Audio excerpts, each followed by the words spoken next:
Hola a todos, katawhan sa Dios sa Archdiocese sa Osamis.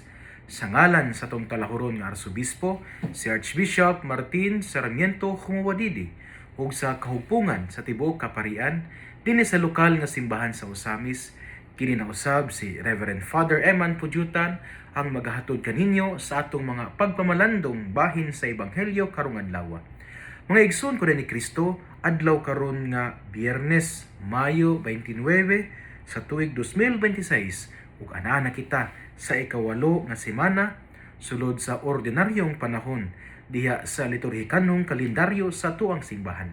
Ug nining adlaw nga Biyernes, Mayo 29, 2026, akong pagtimbaya sa tanan nga naminaw karon sila nga naka-tune in sa tuang radio frequency diya sa AM 657 ug sa tuang FM nga 100.7. Ako usab nga pagtimbaya sa tanan nga mga parokyano, labi na ang mga parokyano nga sakop sa parokya ni Senyor San Vicente Ferrer sa lungsod sa Bonifacio. Sila nga mga laiko ministro, sila nga mga katekista, ilaban na gayud ang atuang mga junior catechists, ato ang mga kabatan-unan nga sulod sa bulan sa Mayo nagtudlo matag adlaw ngadto sa mga kabataan bahin sa basic nga mga prayers, bahin usab sa tong pagtuo ug ila usab nga gitudloan ang mga kabataan diya sa pag-ampo sa Santos nga Rosaryo o pinaagi ni ana mas nahigugma ang mga bata ngadto sa tong mahal nga inahan ang Birhen Maria. Salamat kayo sa mga kabataan, sa mga junior catechists sa inyo ang sakripisyo sulod sa bulan sa Mayo. Labi na sa inyo ang matag adlaw nga pagtudlo sa tuang mga kabataan.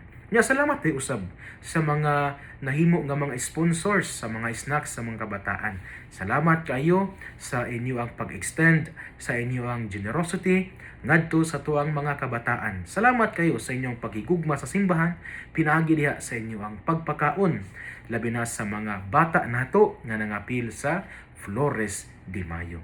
Ang Dios magapanalangin kaninyo ug magasukli gayud sa inyo ang pagkamangyatagon. Mga igsuon nining adlaw nga Biyernes, arita sa tuang ebanghelyo nga ato ang pagatutluon sumala sa ebanghelyo ni San Marcos. Misulod si Jesus sa Jerusalem, unya miadto sa templo ug mitan-aw sa mga butang niini. Apan kay hapon naman miadto siya sa Betania tinuyugan na sa napulog duha ka tinun-an. Sa sunod nga adlaw samtang namalik sila gikan sa Betania, gigutom si Jesus. Nakita niya sa layo ang usa ka kahoy igera nga nanahon pag-ayo. Miduol siya sa kahoy aron pagsusi kung may bunga ba kini. Apan sa pag-abot niya, mga dahon lamang ang iyang hikaplagan, kay dili pa man ting bunga. Miingon si Jesus sa igera, sukad karon wala nay makakaon sa imong bunga. Ug nakadungog niini ang iyang mga tinun-an. Sa pag-abot nila sa Jerusalem, misulod si Jesus sa templo ug giabog ang tanan nga namalit ug namaligya didto. Gitikwang niya ang mga lamesa sa mga mangingilis ug salapi ug ang mga lingkuranan sa mga namaligyag sa lampati. Ug wala siya motugot nga adunay magdala bisag unsa latas sa tugkaran sa templo.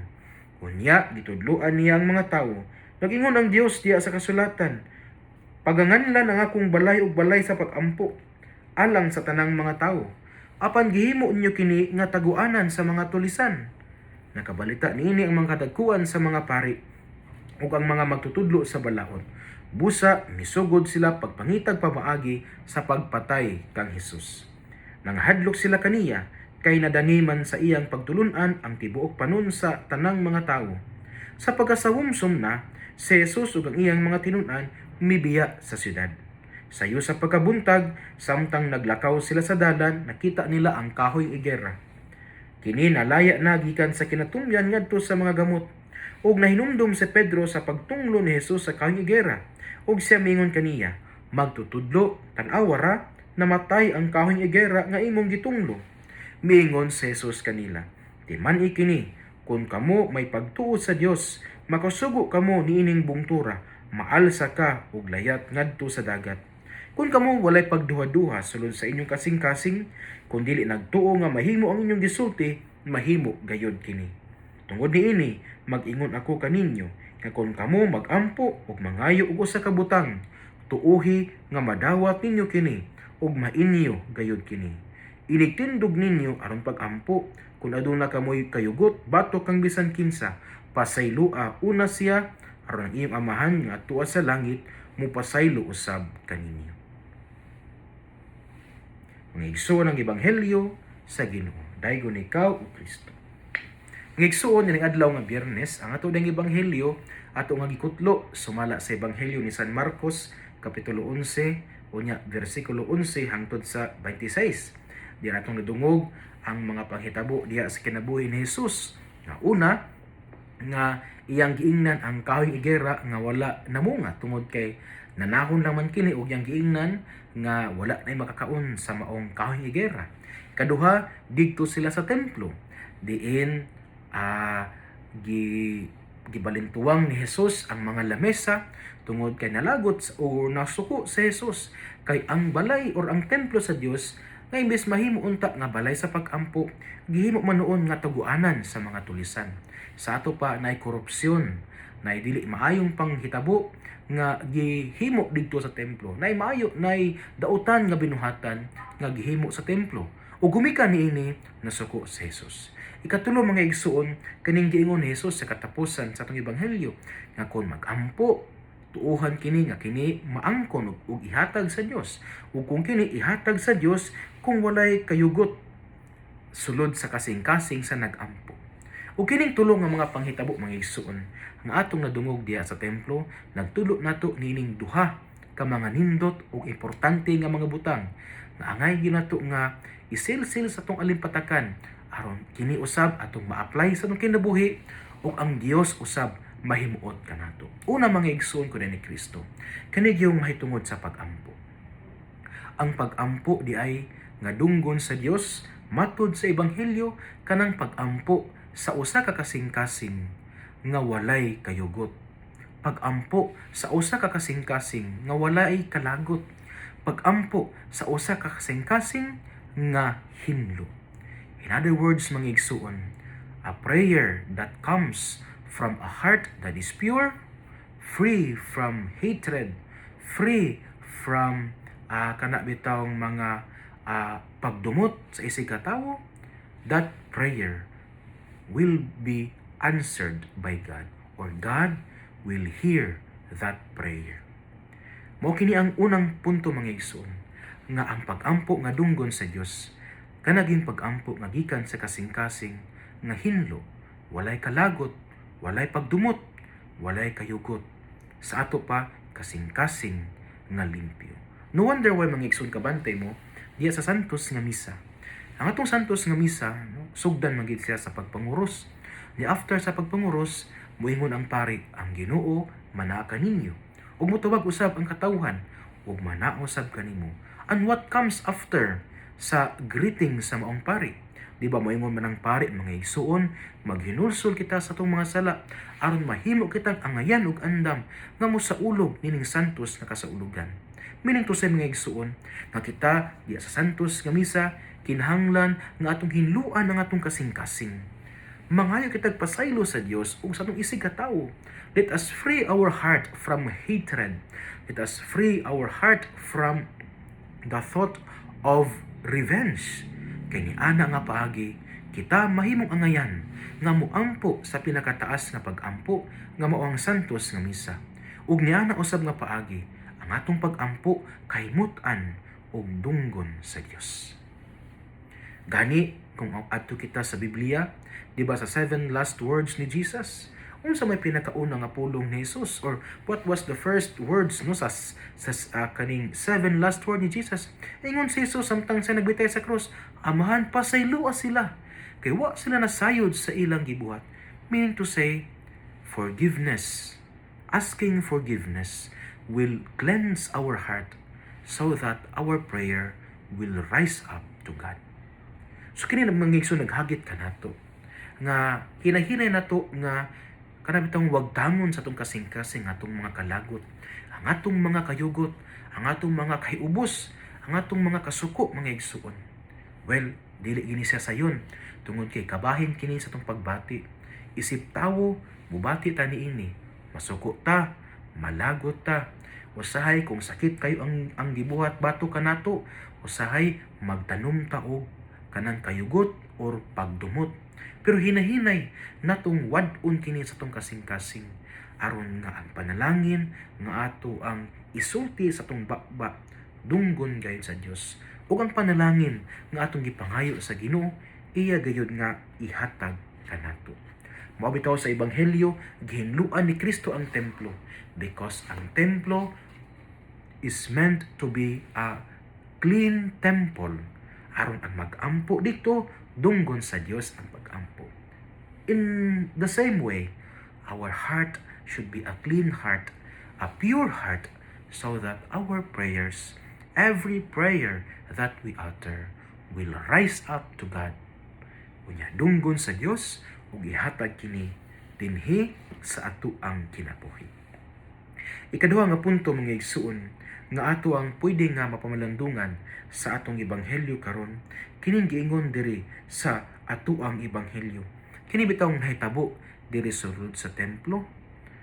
Ang kanabitong ang kasuko ni Jesus, siya nasuko tungod kay si Jesus naghatag siya dakong respeto sa templo.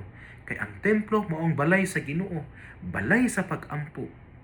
So sa ato pa mga igsuon, kita gihagit nga kinahanglan nga naatay lawom nga pagtahod o paghigugma sa templo sa Dios nga mao ang simbahan.